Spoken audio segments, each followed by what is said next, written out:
এছাড়া আমরা আরও বেশ কিছু বিষয় নিয়ে দেখি যে সাংবাদিকতার ক্ষেত্রে এক ধরনের প্রতিবন্ধকতা কাজ করে। ইনভেস্টিগেটিভ জার্নালিজমের ক্ষেত্রে আপনি নিজেও এই বিষয় নিয়ে কাজ করছেন। এই প্রতিবন্ধকতাগুলো আসলে কিভাবে একজন সাংবাদিকের কাটিয়ে উঠতে পারে বলে আপনার কাছে মনে হয়?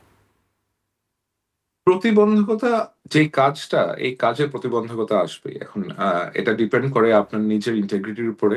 আপনি নিজে কতটা ডেডিকেটেড এই কাজটার লক্ষ্যে পৌঁছাতে, এবং আপনার যেই সূত্ররা, আপনার যেই সোর্সরা থাকে অথবা আপনার সাথে যারা একই রিপোর্টে কাজ করছে, if they on the same page with you or not, এবং সূত্ররা কতটা বিশ্বস্ত, সূত্রদের নিরাপত্তা আপনি নিশ্চিত করতে পারছেন কিনা, এবং যে তথ্যগুলো আপনার কাছে আসছে, তথ্যগুলো আপনার আসলে যথাযথভাবে ভেটিং করার মতো প্রসেস আছে কিনা, এবং ভেটিং করতে আপনি কি কি পদ্ধতি অবলম্বন করছেন। আসলে এখন দেখবেন যে আপনি মূল প্রতিবন্ধকতা হচ্ছে যে তথ্যর যেই বিশ্লেষণটা করা, তথ্যটা যে সঠিক কিনা, এটা ভুয়া কিনা, অথবা এটার মধ্যে কতটা ফ্যাব্রিকেশন আছে, সেটা থেকে মূল তথ্যটাকে আলাদা করা।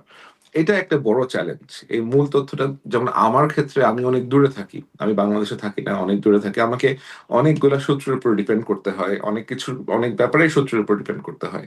তো এই জিনিসগুলো আমাকে ধরেন প্রত্যেকটা লেয়ারে গিয়ে ভেট করতে হয়, এবং এটা বেশ চ্যালেঞ্জিং। এটা খুব সহজ বিষয় না।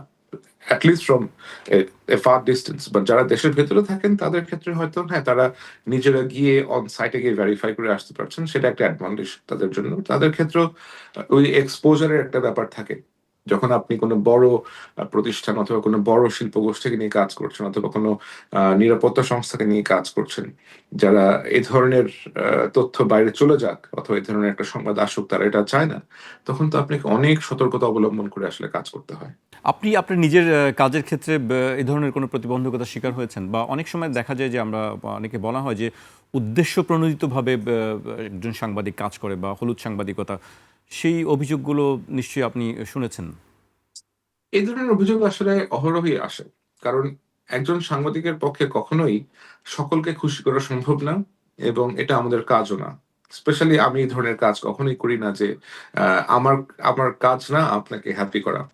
আমি যদি দেখি যে আপনি অন্যায় করছেন, অথবা আপনি কোন দুর্নীতির সাথে জড়িত, আপনি মানবতা বিরোধী কোনো অপরাধ করেছেন, অথবা এমন কিছু করেছেন যা জনস্বার্থের সাথে সাংঘর্ষিক, তখন সেটা অবশ্যই তুলে ধরা হবে। আপনার পরিচয় যাই হোক, আপনি যেই হন না কেন।